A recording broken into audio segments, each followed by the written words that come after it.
Alors, nous sommes au pôle de plurimodalité. Alors, qu'est-ce que c'est? Plurimodalité, cela veut dire que nous sommes dans un lieu de croisement et d'échange de navetteurs, de voyageurs. Alors ici, nous avons un bel exemple. Nous avons les vélos.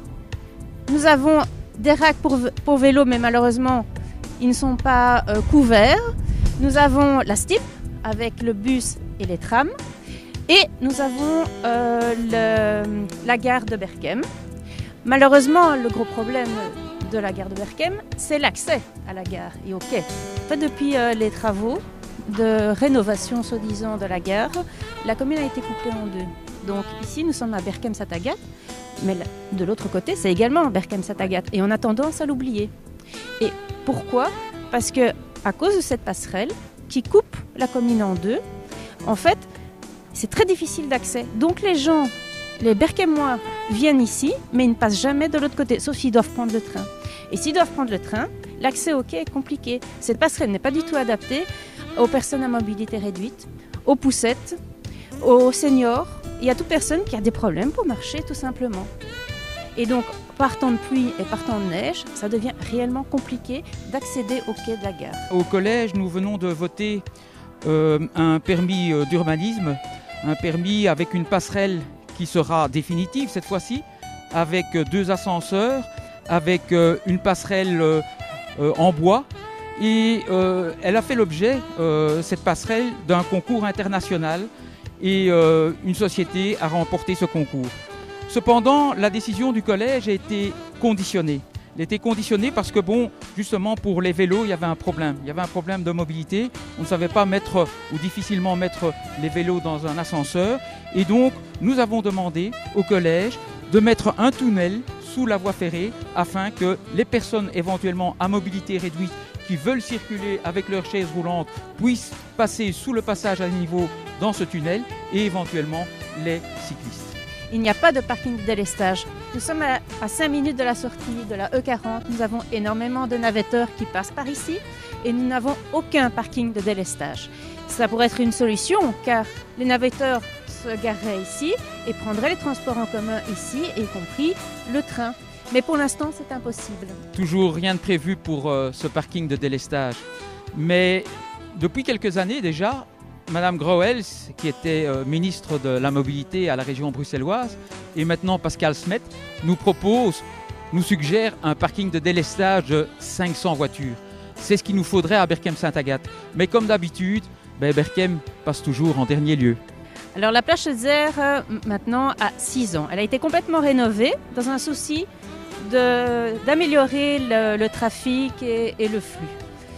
Le résultat au quotidien est catastrophique. C'est bouché continuellement en semaine, tant pour les voitures, c'est un problème de circulation tant pour les voitures que pour les piétons ou les vélos.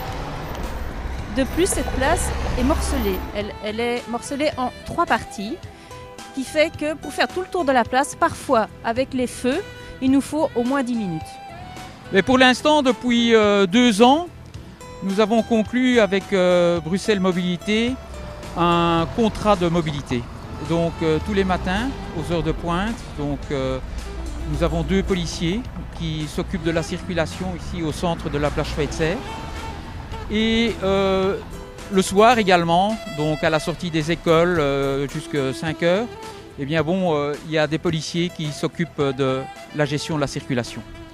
Je pense que c'est une situation à court terme, parce que bon, cette place a 6 ans, au bout de 2 ans, on a déjà dû faire appel à un contrat de mobilité, mais je ne pense pas que c'est une solution à long terme. Donc je pense qu'à long terme, et sans faire trop de dépenses, parce que cette place a coûté beaucoup d'argent, je pense qu'on devrait faire des tests. Des tests, par exemple, des feux intelligents, par exemple, un marquage au sol. Je pense qu'il y a plusieurs possibilités qui ne nous coûteraient pas cher et qui pourraient résoudre pas mal de problèmes. Il y a ce sentiment de sécurité est important. Les gens doivent vivre sereinement, sans stress, etc. Et je pense que si nous augmentons le nombre de caméras et si derrière les caméras, il y a des gens qui surveillent les va-et-vient et s'il y a une punition par rapport à ces méfaits, eh bien à ce moment-là, je pense que ça ira beaucoup mieux à Berchem-Saint-Agathe. Nous avons pour l'instant 19 caméras. Je pense qu'on pourrait doubler le nombre de caméras. Et par exemple, à la gare de Berchem-Saint-Agathe, il n'y a pas de caméra pour l'instant. Pourtant, c'est un lieu où il y a pas mal de gens qui passent et je pense qu'il faudrait sécuriser ce lieu pour éviter pas mal de problèmes. Bien, nous sommes au bois du Wilder, normalement un parc qui est destiné à la détente et au bien-être de ses habitants. Et quelques mètres de là, nous avons effectivement des bulles à verre que la commune a enterrées en pensant que ça allait changer les choses par rapport aux dépôts clandestins. Il s'est avéré que rien n'a changé et on a toujours autant de dépôts clandestins. Tous les jours, on a de nouvelles surprises. Et donc, la solution serait au final d'installer une caméra mobile. Alors, on pourra dire caméra mobile, ça ne va pas changer grand-chose puisque on va mettre une caméra ici, le problème va se déplacer autre part à Berchem. Eh bien, pas du tout, puisqu'alors, on parle de caméra mobile, on va déplacer la caméra dans l'autre endroit qui pose problème et ainsi de suite. Et au final, les gens en auront assez. Et surtout, on pourra au moins mettre des amendes que l'on va appliquer. Et à ce moment-là, l'impunité sera terminée. La commune fait énormément. Sur tout le territoire de Berchem-Saint-Agathe, il y a 300 poubelles. Mais ces 300 poubelles sont pleines quotidiennement. Pourquoi? Parce que les gens mettent par exemple leurs petits sacs de détritus, etc. Donc au bout d'une journée, ces poubelles sont pleines. Nous avons également une campagne de containers. 2 fois par an, les gens ont la possibilité de jeter tous leurs encombrants. Nous avons par exemple, grâce à Bruxelles Propreté, les campagnes tous les 6 mois où les gens peuvent déposer jusqu'à 3 mètres cubes de détritus.